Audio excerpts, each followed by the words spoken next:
Well, here it is, this glorious tome of physics.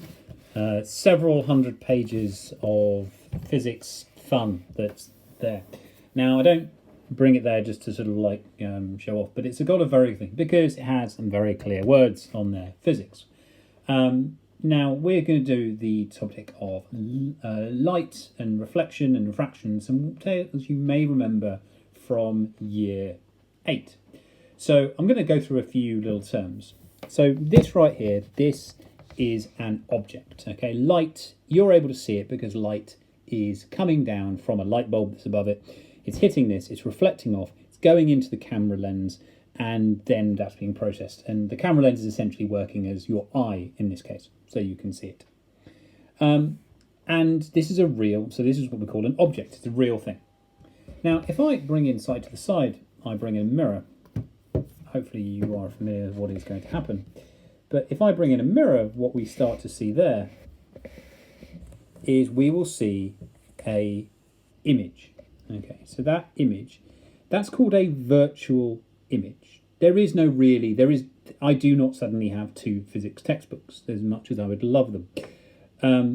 The physics book that's in the mirror isn't real. I can go behind the mirror, it's not really there. There is nothing amazing behind the mirror.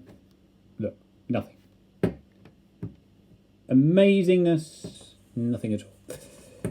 Now, what we notice, however, about the image that's in the mirror is that there is a sort of inversion of the text.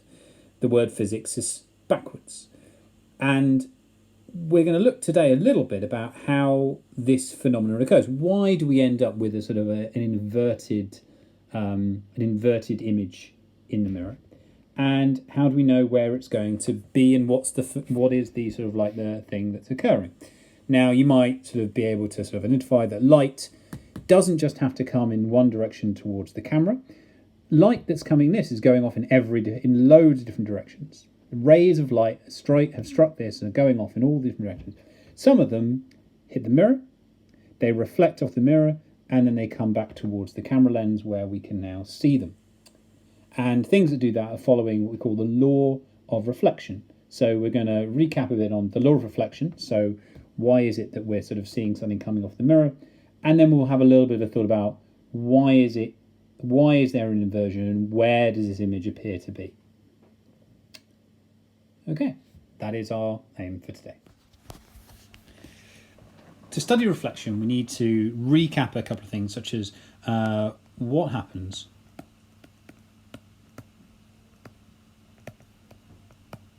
when light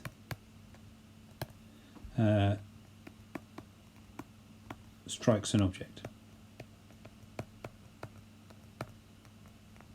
Well, there are essentially 3 things that can occur. The first, and this will be familiar to anyone who has gone outside on a sunny day wearing a dark coloured top, is that the light can be absorbed. Okay, so the energy that light was carrying gets absorbed by the object. The object is going to heat up a little bit. The other thing that can happen is if the material in question is, say, glass, is that it can be transmitted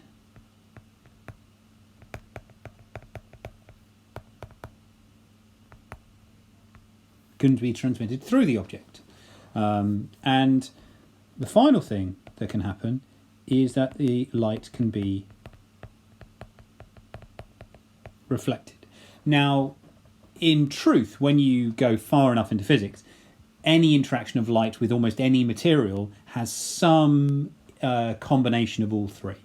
So some tends to get, there's very rarely do you get a situation where it's only one thing occurs. There are some very weird dark materials called Vantablack, for example, which is a black that absorbs like 99.999% of whatever of light that hits it. But there are these 3 things that occur: absorption, transmission, and reflection. And we're going to look at first reflection today, because it's one hopefully that's the most familiar. And then we'll look at when things are transmitted through, and that leads to something called refraction. So now back in year 8, you would have done an experiment to investigate reflection and to discover something called the law of reflection. Now, just as a reminder, the setup looked a little bit like this, with a ray box that was a sort of a light bulb with basically a little slit in front of it that turns it into a sort of one ray of light, and you fire it at a mirror, and you could measure the ray going into the mirror and the ray that then is reflected off the mirror. So just to so that's what it would look like. Hopefully that sort of rings a bell. You'll meet it again in a little moment. But when we investigated the law of reflection, we did this with the following equipment. So you have a ray box,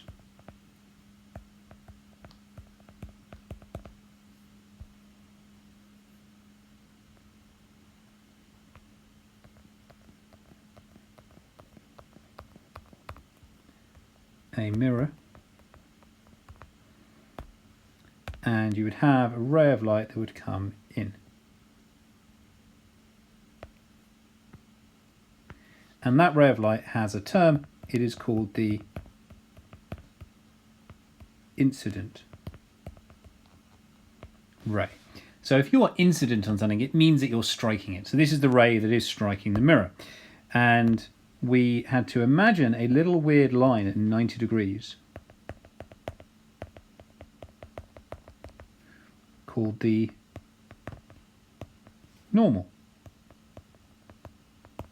which is just a term, that word that means at right angles. So this is a line at right angles to the mirror, and that isn't a terrible, that's not good. What we would find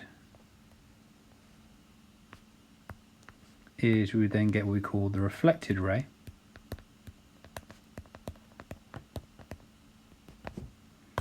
and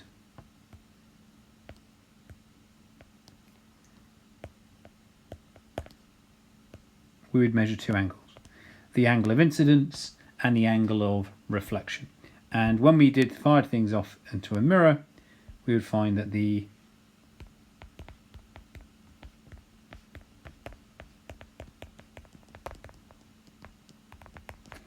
angle of incidence, I,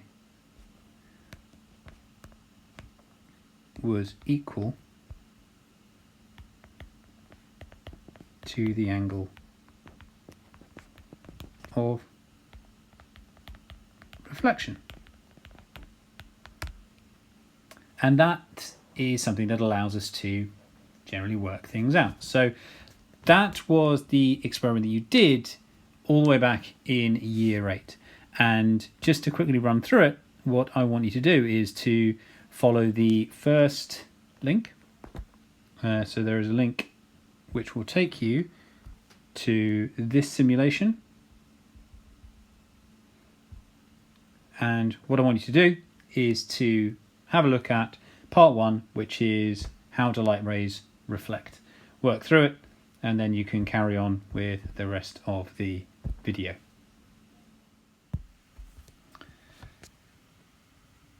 One of the issues, though, with just dealing with a singular ray of light is it doesn't tell you where anything like a mirror image might be or why they form, because a single ray of light is just one thing. Now, in order to make it clearer where something will form, well, let's deal with a object that is here, and let's deal with someone who is viewing that object. There's one thing I learnt from when I did GCSE biology. It was always how to draw kind of an eye. There we go, there's an eye. So someone is looking at this object. Okay, now intuitively you will probably say, I know where they're going to see it. They're going to see it 1, 2, 3, 4, 5, 6. It's 6 so 1, 2, 3. They're going to see it. 1, 2, 3, 4, 5. They're going to see it there. It's going to be the same distance behind the mirror as in front of the mirror. But why is it there? Well, in order to do that, we need to do two rays. Rays of light are coming off in this thing in every single direction. So, it doesn't really matter. They're going, there's some going that way and that way and that way and that way. They are going everywhere. But what we're often only really interested in are the ones that, get to a certain, that sort of like, we're only really interested in certain ones. So we don't tend to waste our time drawing all of them. But to work out where a mirror image is going to be, we have to be able to draw two. And it doesn't really matter where they are as long as they hit the mirror. So let's draw one ray of light.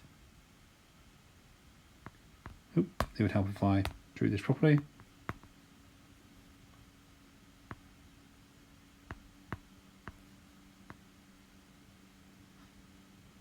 So there's one, and we can drop a normal down. And we can say, okay, angle of incidence equals angle of reflection, so we're going to get something that's going to come off in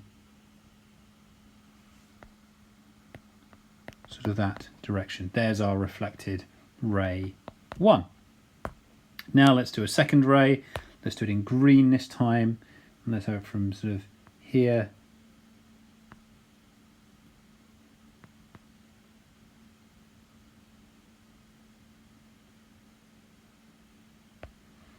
and again we've got to reflect it, so we have to draw our normal.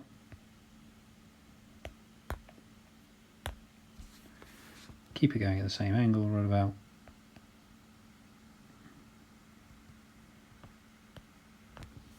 There's our reflected ray 2, both individually following the law of reflection, but they both start from about here. Now, what does this mean in terms of what my viewer, so this person, this eye, what do they see as they're looking this way? Well, they are interpreting these rays here. They are seeing this ray and they're seeing this ray, and they're seeing all the others that come in between them, but they believe and perceive, and we always perceive, that light travels in a straight line. So according to this person's view, these two rays of light haven't hit the mirror, but they've come from behind the mirror. So what we do is we trace them back, and we say, right, okay, so if we trace this back in a straight line, this is where having a ruler would be fantastic, but I don't have a ruler on this.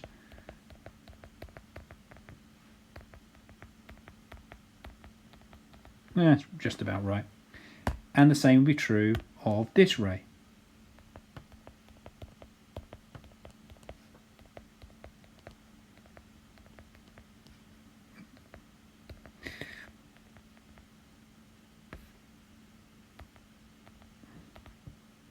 And we can look at where they meet, just about. I'm not going to lie, looking at it, I don't think these are the straightest lines I've ever drawn, but they're reasonable. They meet around about here. And this is where our image appears to be. And if we count it, 1, 2, 3, 4, 5, 6, it is 1, 1, 2, 3, 4, 5, 6. It is 6 squares behind the mirror, and it's underneath the thing. So what we end up with, that green line is genuinely quite upsetting, is this is how we get our, this is where we get an image for. So these rays are called virtual rays because they're not really there. You can't go behind the mirror and catch them. And that is, but where they appear to meet is where the image appears to be.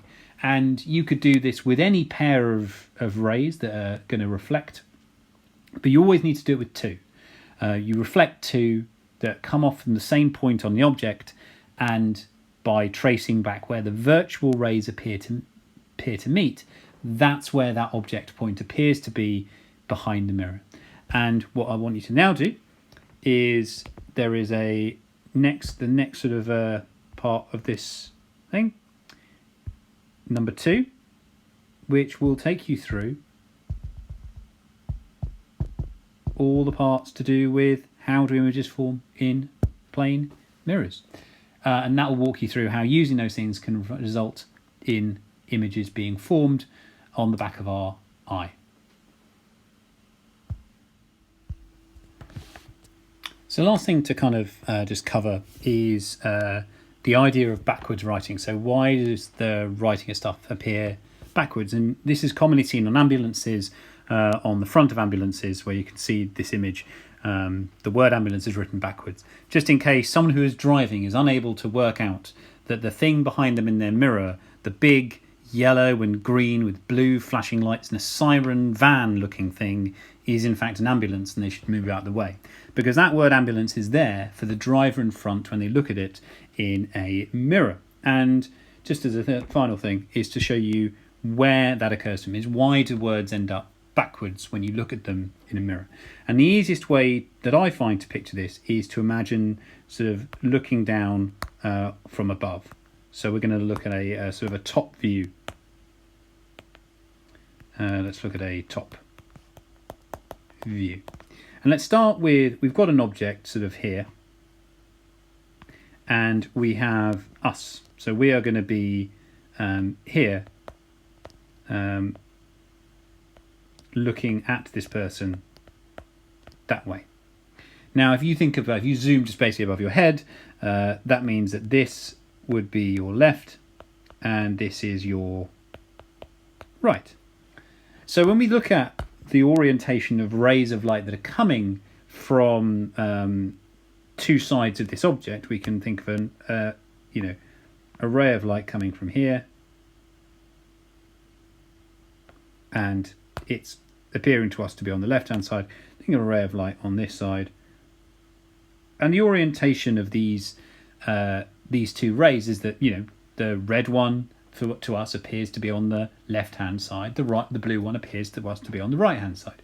Now we're obviously forming those images by lots of different individual rays, but we're just going to worry about these two for the time being. So that is how we perceive it when we look straight at this thing. Red on the left, blue on the right. If we go and instead decide to look at a mirror image of this, so we look at a mirror, so we have there, and we are now here looking that way. If we orientate ourselves that way, this side is our left, this side is our right, and we're going to put a mirror down here. Well, what happens now? Well, we can look at our blue ray, and we would say, right, our blue ray is going to carry on doing this, comes in, hits the mirror, there's a normal, flex out. And the red one comes down,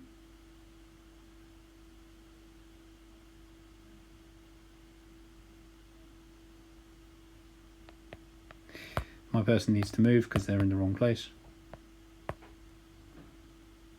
That's them looking there.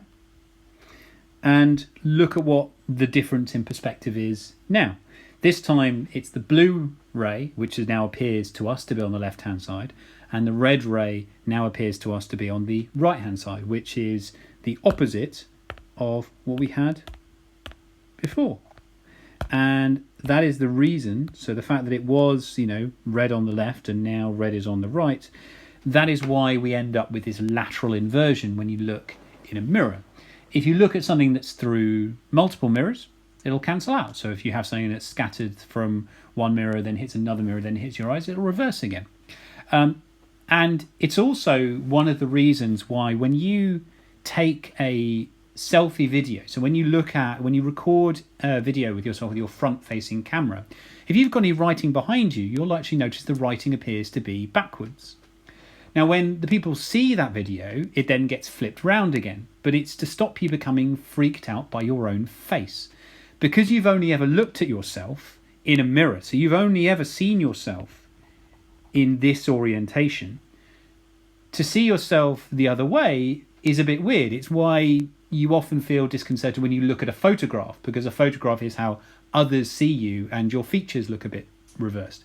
And so when you take a video on your sort of like your FaceTime, you'll notice that if you hold something in the background, if it's the image that you're seeing things in the background will be reversed because it keeps your face looking the way that you're familiar.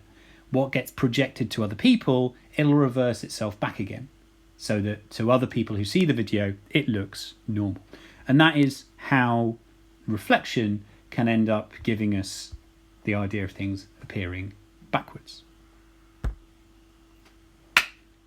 Okay, so just to finish off, this is not something I'm going to go and give an explanation from. This is a little extension problem if you want to think about it. Now, as we've said, there's a reason that you can see yourself in mirrors. For example, now here are infinite me's. That's terrifying. It's shiny, it's reflective. Light hits the mirror, light bounces off the mirror, following the law of reflection, which enables you to see an image in the mirror. Perfectly okay. A dark object. We know from experience is that dark objects absorb light. So when light falls on a black object, why I can't see myself in it perfectly makes sense, because, well, the light's absorbed. It doesn't come back to me. So again, that's fairly straightforward. A white object. Now, white objects reflect light. And there's a few reasons that you should know that. One of which being is that white is made up of all the colours of the rainbow. So all, in order to see something that's white, it's got to be reflecting everything to me. So if it's reflecting everything and all light that hits it is following the law of reflection, which it is, every ray of light, if you draw a ray of light and it reflects off a white object, it's going to follow the law of reflection. Here's my question. Why can't I see myself in a white object? If you've got a good answer to that one, have a think about it. If you get a good answer to that one, come and let me know, because I'm not going to tell you this one. Have a good day.